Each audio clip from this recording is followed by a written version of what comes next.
Hello friend, in today's video we will learn how to convert one coin to another within Binance Exchange.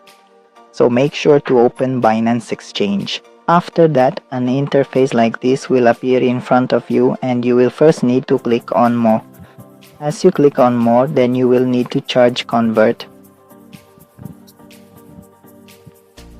So I search for Convert here. You can see the Convert option has appeared. I click on it. As soon as I click on it, you can see an interface like this will show up. So select the coin where your fund is. So here, I select USDT. Then whatever coin you want to convert, select that coin here too. So here, I want to convert to Luna. As you can see, I have selected Luna. After that, you have to enter the amount, how many dollars worth. If you want to say convert, then I will give $100 there, saying I want to convert $100.